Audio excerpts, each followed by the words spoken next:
शुक्लां वरदरां विष्णुं शशिवर्णं चतुर्भुजं प्रसन्नवदनं ध्यायेत् सर्वविघ्नोपशान्तये।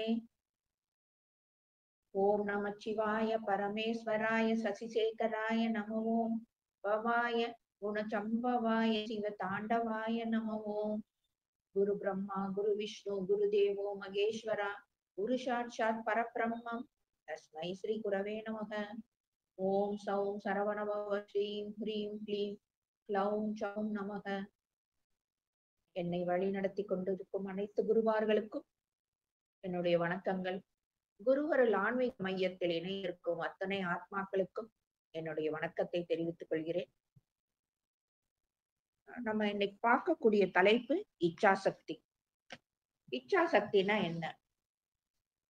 நம்ம நிறைய கோயில்களுக்கு போயிருப்போம், அங்கெல்லாம் பார்த்திருப்போம். அந்த கருவறைக்கு பின்பக்கமாக 3 சக்திகளோட இது இருக்கும். இச்சாசக்தி, கிரியாசக்தி, ஞானசக்தி அப்படின்றது. அததான் நம்ம பார்த்திருப்போம். சோ அங்க பார்த்தத வச்சு அது ஏதோ ஒரு தெய்வம் அப்படின்ற மாதிரி நம்ம உள்ள இருக்கும். ஆனா அதுக்கு நம்ம எப்பயுமே முக்கியத்துவம் கொடுத்தது கிடையாது. இப்ப நம்ம ரோட்ல நடந்து போறோம் அப்படின்னா கூட ஏதோ ஒரு சின்ன கோயில் இருக்குனாலும் அது என்னுடைய பழக்கமாக முதல்ல எல்லாம் நான் வச்சிருந்தேன். காவாங்குட்டையில 2 தட்டு, அவ்வளவுதான். அதோட அந்த வேலை முடிஞ்சிருச்சு. அதே மாதிரிதான் நம்ம பண்ணிட்டு போயிருப்போம் அநேகமாக. ஆனா இந்த இச்சா சக்தி அப்படின்றது என்ன அப்படின்னா, இறைவன் நமக்கு கொடுத்த வரம். நம்மது விருப்பப்படி எனக்கு இப்படிதான் என் வாழ விருப்பமா இருக்கு அப்படின்னு நம்ம எப்படி நம்ம நினைக்கிறோமோ அப்படி வாழ்றதுக்காக இறைவன் கொடுத்த ஒரு வரம் தான் இந்த இச்சா சக்தி அப்படின்றது. சோ நம்மளுடைய விருப்பம். அப்ப எனக்கு ஒருத்தன் மேல கோபம் வருது, அவனை 4 குத்து கத்திலேயே குத்தி கொலை பண்ணிட்டு இவன் என்னை எதிர்த்து பேசினான், இவனை எனக்கு பிடிக்கவே இல்லை. அப்ப அந்த மாதிரி நம்ம விருப்பப்படி வாழ முடியுமா? அது கிடையாது. ஓகேயா? ஏன் கூடதான் இறைவன் இருக்கிறாரு. அதுதான் தலையாய ஒரு எண்ணமாக நமக்குள்ள இருக்கணும். சோ அந்த இறைவன் வெளியே இருக்காரா? நம்ம எல்லாருமே அப்படிதான் நம்ம நினைக்கிறோம். பொதுவாக ஏன் அப்படி நம்ம நினைக்கிறோம்னா, நமக்கு சொல்லப்பட்ட விஷயம் அப்படிதான். இறைவன் எங்க இருக்காரு அப்படின்னு வரிசையா நம்ம கேட்டா நம்ம என்ன சொல்லுவோம்? கோயில்ல இருக்காரு, மலையில இருக்காரு, குன்று இருக்கும் இடம் எல்லாமே முருகனோட இடம். இந்த மாதிரிதான் நமக்கு சொல்லப்பட்டு இருக்கு. எத்தனை பேருக்கு நமக்குள்ளதான் இறைவன் இருக்காரு அப்படின்ற உண்மையை தெரியும். அது சொல்லப்படவே இல்லை. அப்படியே வழி வழியாகவே நமக்கு இந்த உண்மையை சொல்லப்படவே இல்லை. அதனால நமக்கும் தெரிஞ்ச அந்த விஷயம், கோயில்ல இருக்காருயா, மலையில இருக்காரு, இந்த மாதிரி காசியில இருக்காரு, இந்த ரிஷிகேஷ்ல இருக்காரு, ராமேஸ்வரத்துல இருக்காரு. இதனால நம்ம தேடி தேடி தேடி தேடி அங்க போறோம். சரி, நம்ம போயிட்டு வர்றோமே, அதுக்கப்புறம் நமக்கு கஷ்டம் வராம இருக்கா? நம்ம அப்படியே துன்பமே எல்லாம் ஒரு ஆனந்த பெருவாழ்வு வாழ்றோமா? நீங்க தான் போய் சாமியை பார்த்துட்டு வர்றீங்க இல்லையா? அப்புறமும் திரும்பவும் ஏன் உங்களுக்கு துன்பம் வருது? முதல்ல இறைவன் எனக்குள்ளதான் இருக்காரு. அத நம்ம ஏத்துக்கணும். அதுதான் உண்மை. தயவு செஞ்சு இத எல்லாருமே கொஞ்சம் மனதார பிடிக்குதோ பிடிக்கலையோ ஆரம்பத்துல ஏத்துக்குவோம். என்னதான் நடக்குது பாப்போமே. இந்த எண்ணத்தை வைக்கிறதுல எனக்கு ஒண்ணுமே நஷ்டம் இல்லையே. யாருக்காவது ஏதாவது பே பண்ண போறோமா? இல்ல யாராவது நம்மள கேள்வி கேட்க போறாங்களா? எப்படி நீ இந்த விஷயத்த சொன்ன அப்படின்ட்டு? எதுவுமே கிடையாது. அப்ப இறைவன் எங்க வெளியிலுமே இல்ல. நமக்குள்ளதான் இறைவன் இருக்கிறாரு. சோ உங்களுடைய விருப்பங்களை அவருடைய பொறுப்பல். உங்களுக்குள்ளதானே இறைவன் இருக்காரு. உங்களுக்குள்ள இருக்கிற அந்த விருப்பம் இருக்கு இல்லையா? நான் இப்படி வாழணும், நான் அப்படி இருக்கணும், நான் ஒரு சந்தோஷமான ஒரு வாழ்க்கை வாழணும், நான் இந்த ஊருக்கு போகணும், இப்படி இருக்கணும். இந்த மாரி எண்ணங்களை, நல்ல எண்ணங்களை இறைவனோட பொறுப்புல விடுறப்ப, அத உங்கள நேர்வழிப்படுத்தி, உங்களது இச்சா சக்தியை பலம் வாய்ந்ததாக இறைவன் ஆக்குகிறார். அப்ப உங்களால நீங்க விரும்பின வாழ்க்கையை வாழ முடியும். நெனச்ச காரியங்கள் கைகூடும். இது இந்த குருடுப்பக்காரன் தான் சொல்லுவான். நெனச்ச காரியம் நடக்கும், நெனச்ச காரியம் நடக்கும்ன்ட்டு. அதெல்லாம் மந்திரம் மாயமே கிடையாது. ஏன்னா உங்களுக்குள்ள நீங்க பிறக்கிறப்பதான் உங்களுடைய உடலுக்குள் எப்படி ஒரு குடலு, ஹார்ட்டு, லங்ஸு இந்த மாரி எல்லாம் வச்சு ஒரு உடலாக ஆக்கி உங்கள ஒரு குழந்தையாக பிறக்க வச்சிருக்காரோ, அப்ப உள்ளதான் இந்த சக்தியையும் உங்களுக்குள்ள வச்சு அனுப்பியிருக்காரு. அத நம்ம யாருமே தொடறது கிடையாது. இந்த மாதிரி நம்ம அந்த இச்சா சக்தியை பலப்படுத்துறப்ப, கண்டிப்பாக நம்மளை துன்பங்கள் தொடாது. அந்த வினை பயன் கண்டிப்பா அந்த கர்ம வினை பயன் எல்லாரையும் தீண்டும்னு தான் சொல்றாங்க. இந்த அந்த வினை பயன் கூட நம்மள தீண்டாது. நெறைய காரியம் நம்ம பண்றோம். ஐயோ! ஏன்டா இத நம்ம தப்பா பண்ணிட்டோமே! இங்க நம்ம இப்படி பேசியிருக்க வேண்டாம். நம்ம ஒவ்வொரு விஷயத்தையும் எத்தனையோ நம்ம இந்த மாரி அனுபவங்கள் எல்லாருக்குமே இருக்கும். தேவையில்லாம வாய விட்டுட்டோம். தேவையில்லாம இந்த ஜாமான வாங்கிட்டோம். தேவையில்லாம இந்த செயல செஞ்சுட்டோம். தேவையில்லாம ஒரு கல்யாணத்த பண்ணிட்டோம். தேவையில்லாம இந்த உறவோட நம்ம இது பண்ணிட்டு இருக்கோம். பேசிக்கிட்டு இருக்கோம். அ எல்லாமே பண்ணிட்டு நம்ம வருத்தப்படுறோம். இந்த மாரி விஷயங்கள் கண்டிப்பாக நடக்காது. அப்படியே நம்ம ஒவ்வொன்னையும் செஞ்சுட்டு முழிப்போம். செய்யற வரைக்கும் நமக்கு தெரியாது.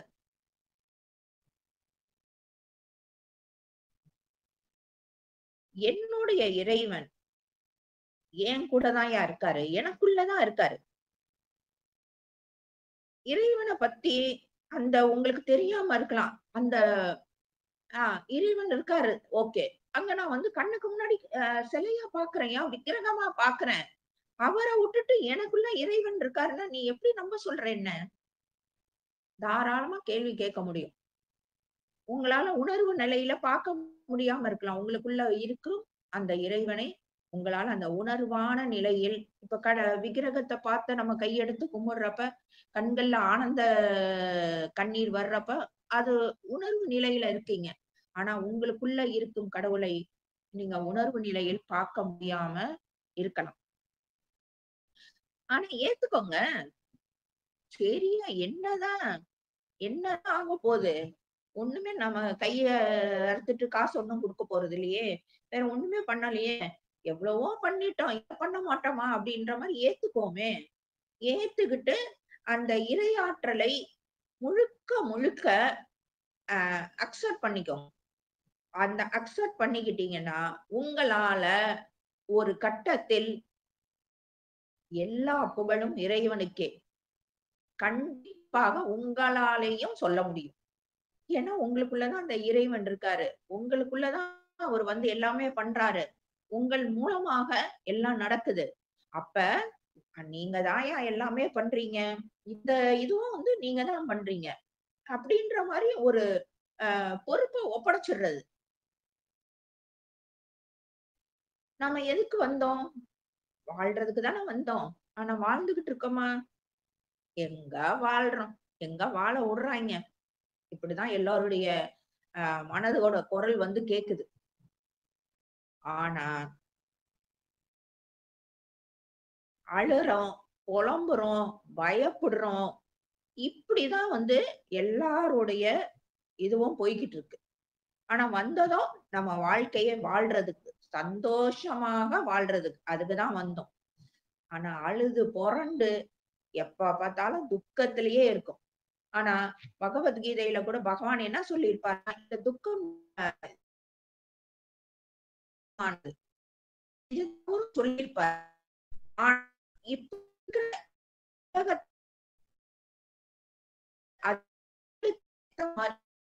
முடியும்ன்ற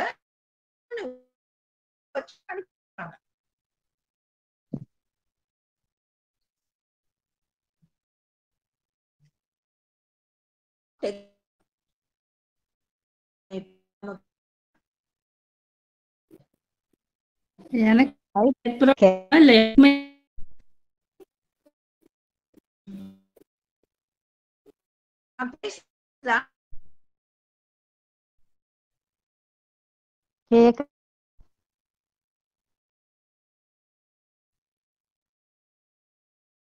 நாம வாழ்க்கையை வாழ்றதுக்கு வந்தோம்.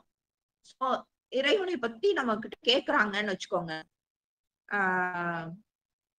நம்ம என்ன சொல்லுவோம்? தெரியாது. அவர் எப்படி இருப்பாரு, என்ன இருப்பாரு, கையில வேலை வச்சிருப்பாரு, அம்மனா இப்படி உட்கார்ந்து இருப்பாங்க. இப்படிதான் நமக்கு காட்டப்பட்டிருக்கு. இந்த சமுதாயத்தின் மூலமாக நமக்கு காட்டப்பட்டிருக்கு. சோ இறைவனை பத்தி நம்ம தெரிஞ்சுக்க உணர்வு ரீதியாக நம்ம சொல்லியும் கொடுக்கப்படல. உள்ள இருக்காயா, இப்படி நீ உணர்ந்து பாரு, உனக்கு தெரியும் அப்படின்ற வழிமுறைகள் கொடுக்கப்படல. கண்டிப்பாக நமக்கு எல்லாத்துக்குமே தெரியுது, ஏதோ ஒரு ஆற்றல், பெரிய ஆற்றல் ஒண்ணு இருக்கு அப்படின்றது எல்லாருமே நம்ம நம்புறோம். அது ஆக இருக்கலாம், நாத்திகமாக இருக்கலாம், ஏதோ அந்த தவிர இருக்கதான் செய்யுது. அதுதான் நம்மளுடைய சரி சரி அவங்க சொல்றாங்க சக்தி தான் இறையாற்றல் அப்படின்னு சொல்றாங்க. அவசியம் கிடையாது. போய் தேடுறது நீங்க உள்ளேயே அந்த இறைவனை நீங்க அதை அனுபவிக்க பொருள் விடுறப்ப எல்லாமே வேறு வழியில போகும். அந்த இறை நமக்கு வேற கிடையாது.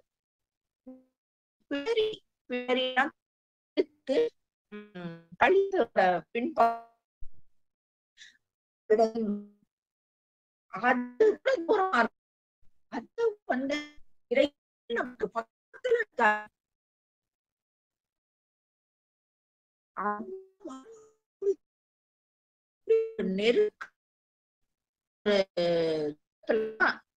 கடவுள் இருக்காரு. இந்த பிடரியில அப்படின்னா எல்லாருக்கும் முகம், நம்மளோட தண்டையும் மூளையையும் இணைக்கும் பகுதி தான் அந்த முகுளம் அப்படின்றது. இந்த பிரபஞ்ச பேராற்றல் அது வழியாகத்தான் பெருமூளைக்கு போகுது. ஓகேயா?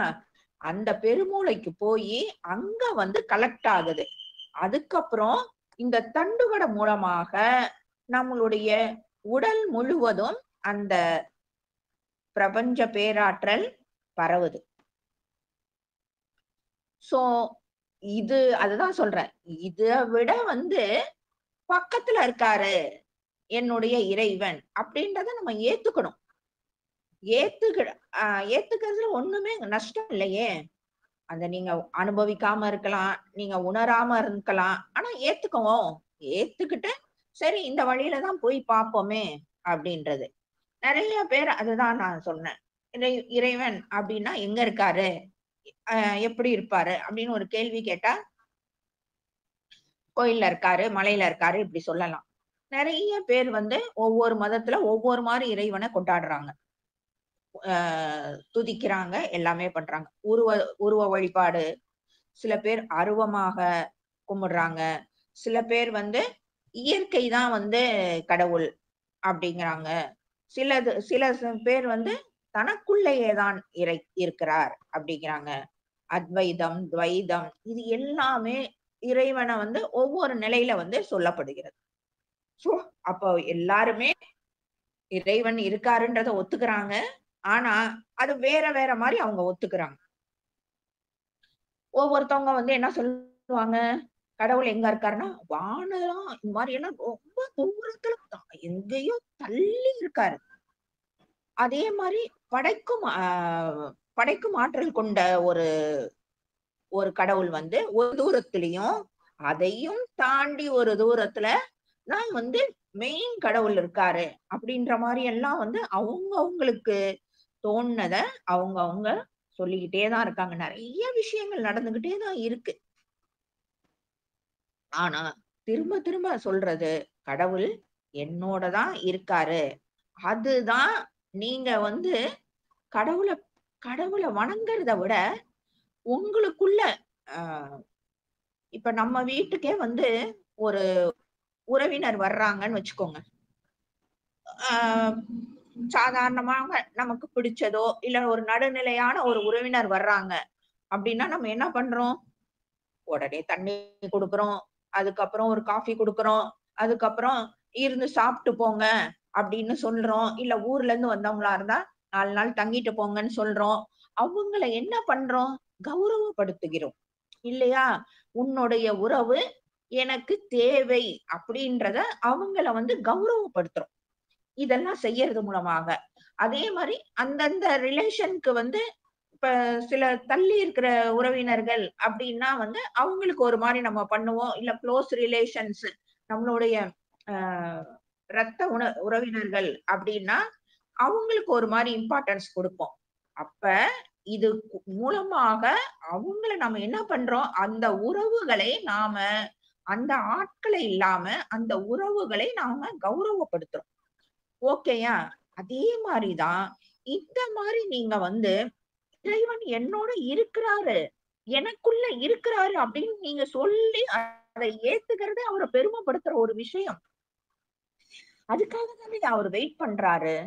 நம்ம நெறைய இது வந்து பார்த்துக்கிட்டு தான் இருக்கோம். இறைவன் இந்த படைக்கிறப்பயே அவரையே நம்ம கும்பிடுற மாதிரி வந்து செஞ்சிருக்கலாம் தானே! எதுக்கு வந்து இந்த மனது வழியாக, இந்த ஐம்புலன் வழியாக நம்மளுடைய இது எல்லாமே ஓட்டவாளியில தண்ணி போற மாரி எதுக்கு அவர் பண்ணணும்?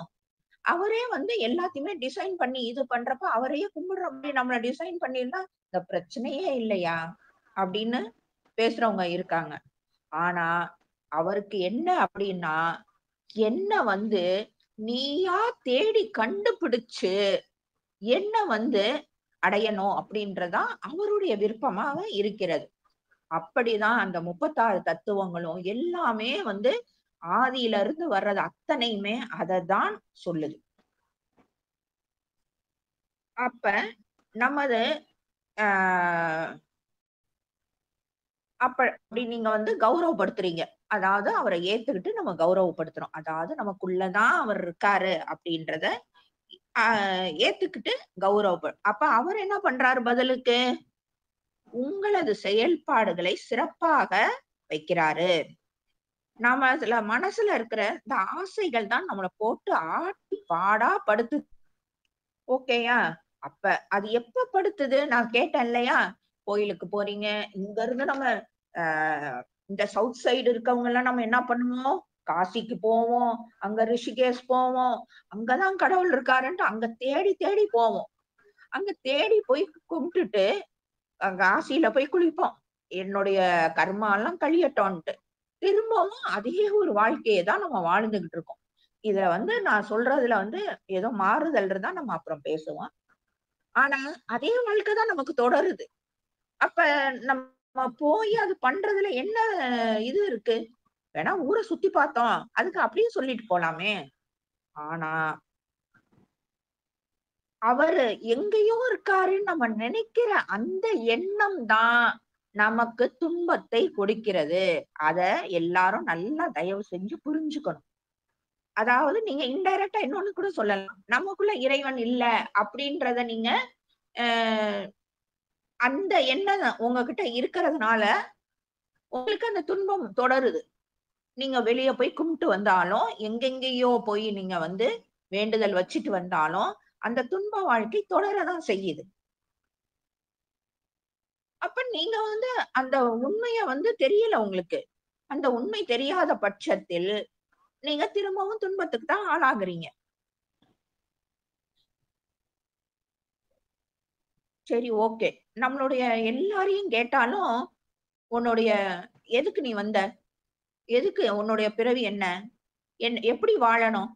எல்லாருடைய இது வந்து எந்த மனித உயிரோ, இல்ல வேற எந்த உயிரா இருந்தாலும், சொல்ற ஒரே பதில், நான் சந்தோஷமா இருக்கணும். அவ்வளவுதான். யாருமே நான் துக்கப்படணும்னு யாராவது சொல்லுவாங்களா? எதுவுமே கிடையாது. ஆனா, நமக்கு ஒரு விஷயம் கையில கிடைச்சிருச்சுன்னா, நாம போடுற ஆட்டமும், துள்ற துள்ளட்டமும் தாங்கவே முடியாது. அப்படி ஒரு ஆட்டம் ஆடுறோம். சரி, ஏதோ ஒரு விஷயம் நம்ம கைய விட்டு போயிருச்சு. அப்ப அவ்வளவுதான். உலகமே இடிஞ்சு போயி நம்ம தலையில விழுந்த மாதிரி, அப்படி ஒரு துக்கம் வயப்பட்டுறோம். அது ஒரு சாதாரண சின்ன விஷயமா கூட இருக்கலாம். ஆனா, ரொம்ப துக்கப்படுறோம். எல்லாருக்குமே நல்லா வாழணும். சந்தோஷமா வாழணும். இந்த எண்ணம் தான் இருக்கே ஒழிய, நலமாக வாழணும் அப்படின்ற விருப்பம் யாருக்குமே அந்த எண்ணத்த யாருமே வைக்கிறதில்ல. இப்படி அந்த இன்பமா வாழணும், சுகமா வாழணும், மகிழ்ச்சியா இருக்கணும். இந்த மாதிரி எண்ணங்கள் இருக்கிறதுனால தான் உங்களுக்கு துன்பங்கள் தொடருகிறது. அதே நீங்க நலமாக வாழணும் அப்படின்னு நீங்க உங்களுடைய விருப்பமாக இருக்கும் பட்சத்தில், நீங்க கண்டிப்பாக நல்லா வாழ்வீங்க. எப்படி நல்லா வாழ்வீங்க அப்படின்னு நினைச்ச வாக்குலயே மட்டும் நல்லா வாழ்ந்துற முடியுமா? இது என்ன வந்து மந்திரத்துல மாங்கா அப்படின்ற மாரி. அப் அப்படி இருக்கிறப்ப, நீங்க அதுக்கு முன்னாடி நீங்க என்ன பண்ணிட்டீங்க? இறைவன் நமக்குள்ள தான் இருக்காரு அப்படின்னு ஏத்துக்கிட்டீங்க. நம்ம ஃபர்ஸ்ட் ஸ்டெப்ப நம்ம வந்து முடிச்சுட்டோம். ஓகேயா? ஏத்துக்கிட்டோம். இப்ப நம்ம டிராவல் பண்ணிட்டு இருக்கிறது 2ண்ட் ஸ்டெப். அதாவது நல்ல அப்ப இறைவன் நமக்குள்ள இருக்காருன்றத ஏத்துக்கிட்டோம் அப்படின்னா, நமக்குள்ள வெறும் நல்ல எண்ணங்கள் மட்டுமே தான் வரும். அப்ப அந்த நல்ல எண்ணங்கள் எத குடுக்காது? தீய எண்ணத்தையே குடுக்காது. நல்ல எண்ணங்கள் மட்டுமே தானே இருக்கு நமக்கு. எப்படி அதாவது ஒரு சீர்திருத்தப்பட்ட எண்ணங்கள் மட்டும் தான் நமக்குள்ள வரும். உங்களுக்கு எது நல்லா எப்படி வந்து நல்லா வாழ்றது? உனக்கு என்ன சந்தோஷம் குடுக்குது? அப்படின்னா, எனக்கு ஒரு 2 பாட்டில் கிடைச்சா நல்லா இருக்கும்.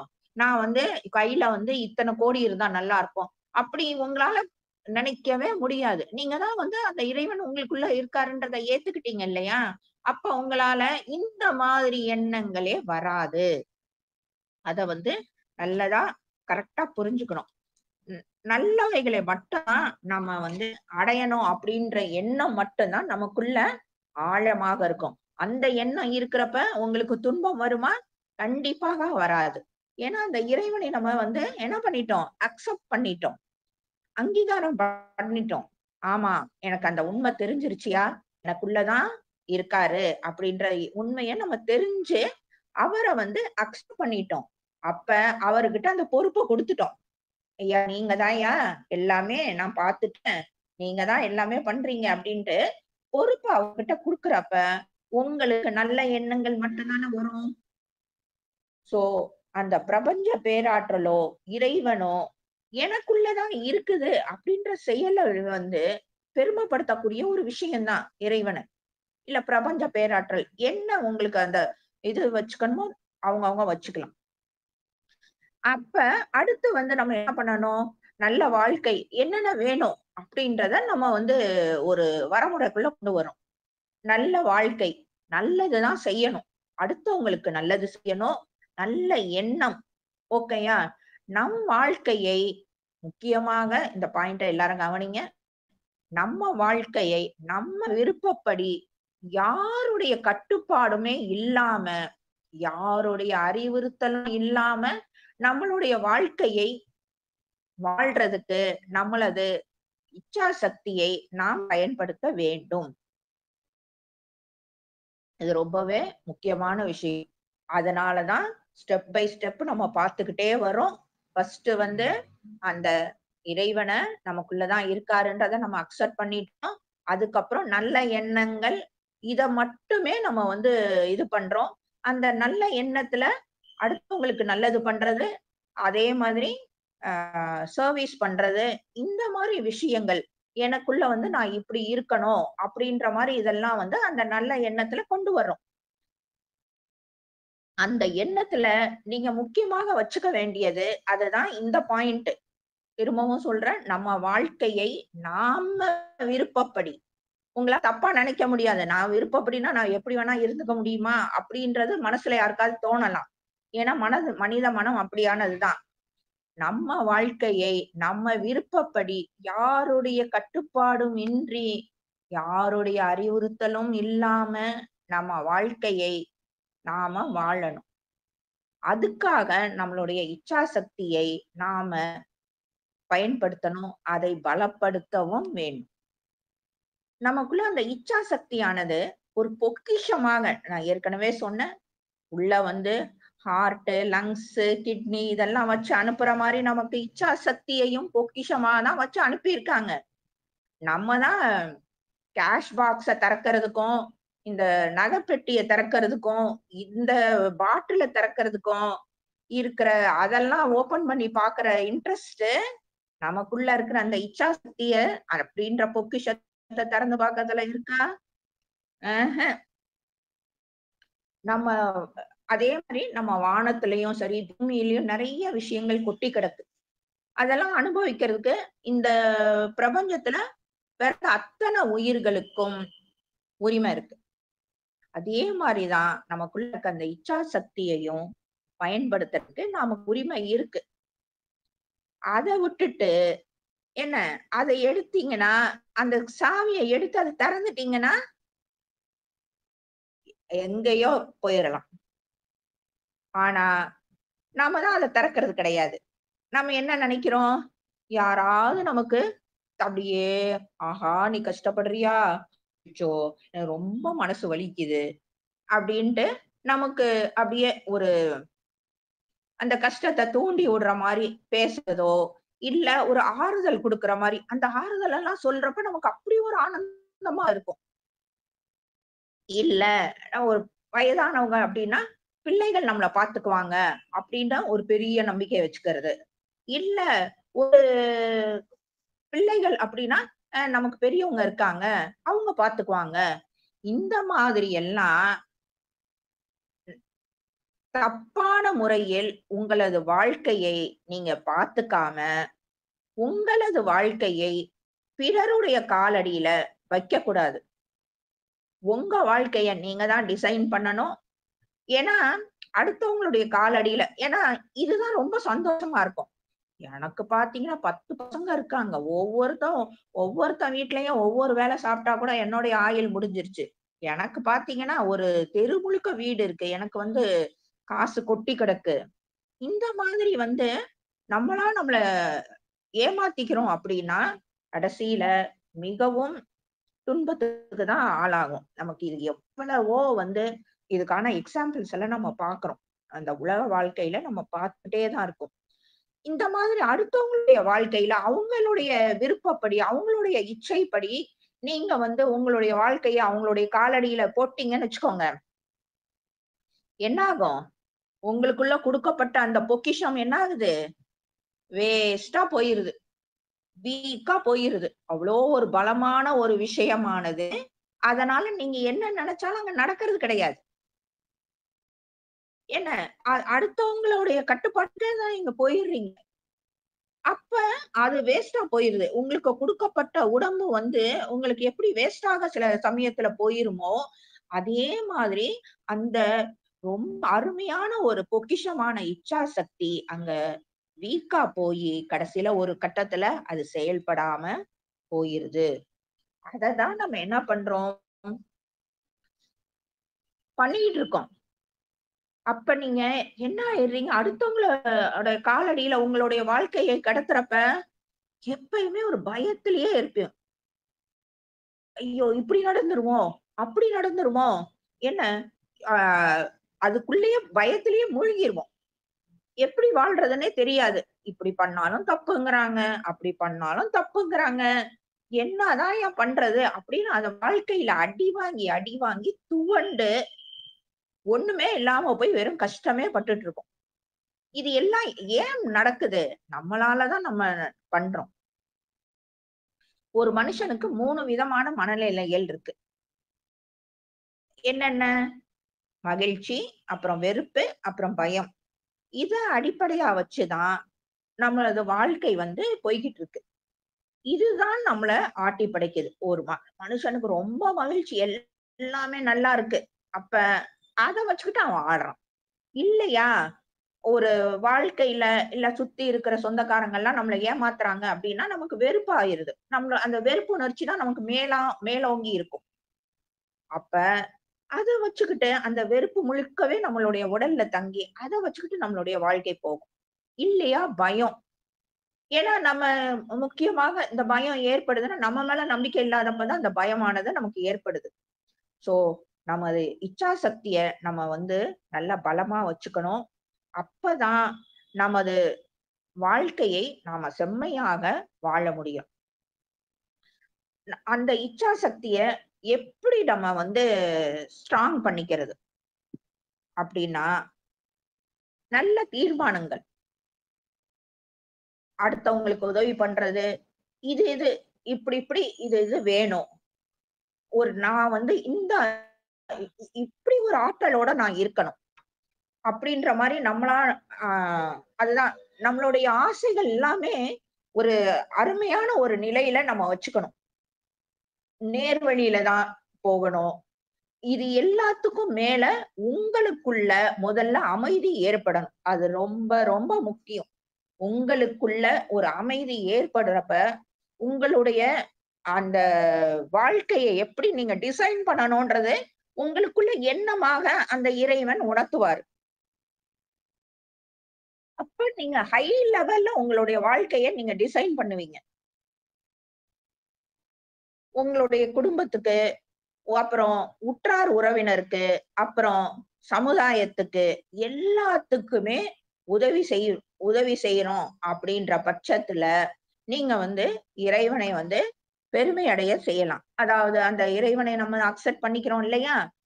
அப்ப இந்த மூலமாக உங்களுக்குள்ள எண்ணமாக அந்த இறைவன் வந்து உங்களுக்குள்ள வர்றாரு. அந்த உள்ள வந்ததுனால, நீங்க இத்தனையும் நடைமுறைப்படுத்துவீங்க.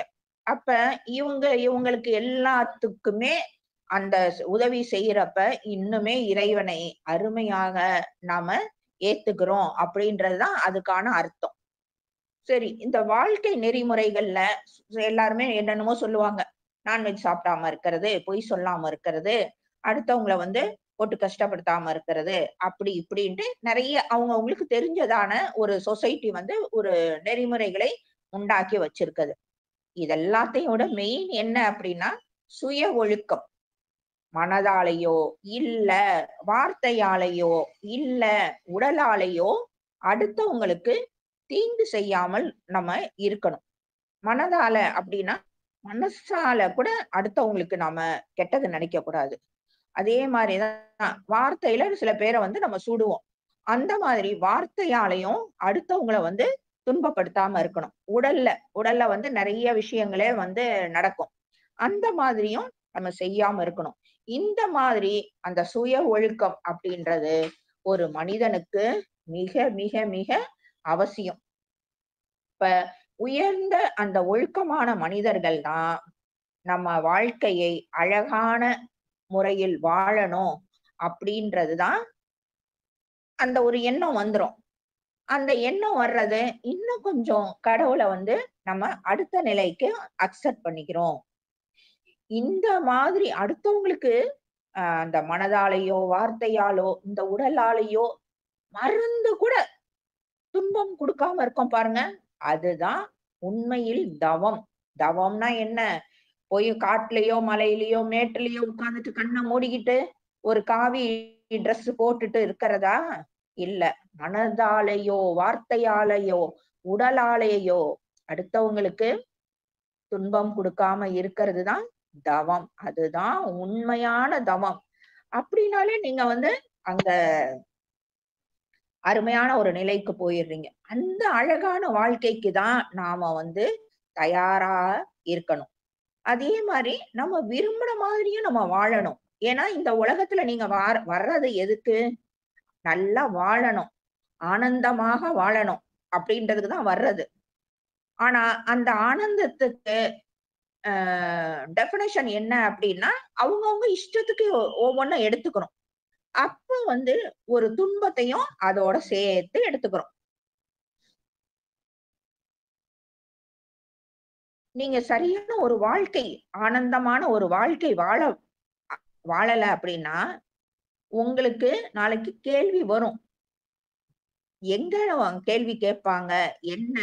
அப்படின்றதெல்லாம் நம்ம பின்னாடி பார்க்கலாம். சோ நீங்க அதுக்கான பதில சொல்றதுக்கு நீங்க ரெடியா தான் இருக்கணும். நம்ம எப்பயுமே சுகமான, மகிழ்வான, இன்பமான வாழ்க்கை. இததான் வந்து நம்ம விரும்புறோம். இததான் நம்ம ஏற்கனவே பார்த்தோம். ரொம்ப சந்தோஷமா இருக்கணும் நானு. ரொம்ப அ சுகமா இருக்கணும். நல்லா இன்பமா இருக்கணும் அப்டின்ட்டு. எல்லாரும் நலமா நான் இருக்கணும் அப்டின்னா, யாருமே அத கேட்கறதில்ல.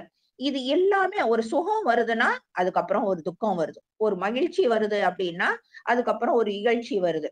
ஒரு இன்பம் வருதுன்னா, அதுக்கு பின்னாடியே துன்பமும் வருது. ஆனா, இந்த மாரி உயர்ந்த எண்ணங்களோட ஒரு நலமான வாழ்க்கை வாழணும்னு நீங்க விருப்பப்படும் பட்சத்தில், இந்த நலமான வாழ்க்கையிலே இதெல்லாமும் அடங்கிருது அப்டின்றது நம்ம புரிஞ்சுக்கிறது கிடையாது. எப்படி இறைவனை ஏத்துக்கிட்டு, அவர் அந்த மெ உயர்ந்த எண்ணங்கள நமக்குள்ள விதைச்சு, அத நம்ம செயல்படுத்துறப்ப, ஆனந்தம் அத்தனையுமே நமக்குள்ள இருக்கு அப்படின்றத நம்ம புரிஞ்சுக்குவோம். இந்த சின்ன சின்ன ஆனந்தங்கள் எல்லாமே அந்த பெரிய ஒரு இதுக்குள்ளேயே அடங்கிருது. அப்படி இதுவும் கிடைக்கும்.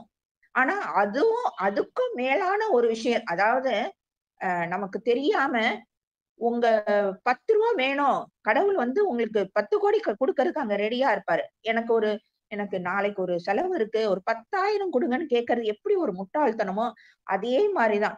அந்த 10,00,00,000 நம்ம வாங்கிக்கிறதுக்கு நம்ம நம்மளுடைய செயல்கள பண்றப்ப, இந்த 10,000மும் அதுக்குள்ள தானே அடக்கம். அத நம்ம புரிஞ்சுக்கணும். ஸோ, இன்பமான வாழ்க்கையை நம்ம வந்து நாடுறப்ப, கண்டிப்பாக துன்பமும் அடையணும். நல்ல எண்ணங்கள், அதே மாரி நல்லத மட்டுமே நாம விரும்புறது. இது எல்லாமே செஞ்சோம் அப்டின்னா, நம்மளுடைய இச்சாசக்தி என்ன ஆகுது? ரொம்பவே ஸ்ட்ராங்கா இருக்கு. அப்ப நாம ஒரு எடுத்துக்காட்டாக நம்மளுடைய விருப்பப்படியும் நம்ம வாழ்றோம். என்ன? ஆனந்தமாகவும் வாழ்றோம். அடுத்தவங்களுக்கு நல்லதும் பண்றோம். அப்ப நம்ம என்ன நிலையில நம்மள வந்து இந்த சொசைட்டி வச்சிருக்கோம்? சோ, அத வந்து நாம புரிஞ்சுக்கணும். வாழ்க வளமுடன்.